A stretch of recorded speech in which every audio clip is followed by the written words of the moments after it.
আজকে ভিউয়ার্সদের জামদানি সমুদ্রে নিয়েছি, জাস্ট দেখে নাও কত জামদানি, এদিক সেদিক ডান দিক বাদিক শুধুই জামদানি। আর এই জামদানির আজকে স্টার্টিং প্রাইস শুনলে সবাই তো চমকে যাবে। আগে কালেকশনটা দেখায় দিদিভাই, দেখো কালেকশনটা কি রয়েছে, অল ওভার কাজ যাচ্ছে। এটার দাম কত হতে পারে তুমি একটুখানি গেস করো? কত হতে পারে রিয়া, গেস করো। গেস করো, তুমি তো বলতে পারবে, বলো।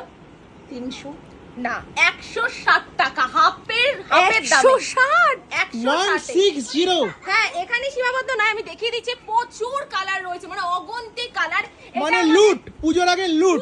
পুজোর আগে একদমই লুট। 160 টাকা অফার প্রাইসে আমাদের এখানে ম্যানুফ্যাকচার ইউনিট রয়েছে, কারখানা রয়েছে, কারখানায় তৈরি হয়। 160 টাকায় দেওয়া হবে সবাইকে। আচ্ছা, যে আমার ভিউয়ার্স তো অনেক দূর দূরান্ত থেকে দেখে, হ্যাঁ। ধরো যারা উত্তরবঙ্গে দেখছে কিংবা আউট অফ ওয়েস্ট বেঙ্গল থেকে যারা দেখছে, হ্যাঁ। তারা কি করে এই শাড়ি কালেক্ট করতে পারবে? এই শাড়ি তারা ভিডিও কলের মাধ্যমে কিন্তু কালেক্ট করতে পারবে, কিন্তু সেটার ক্ষেত্রে মিনিমাম অ্যামাউন্টে কেনাকাটা করতে হবে। আচ্ছা।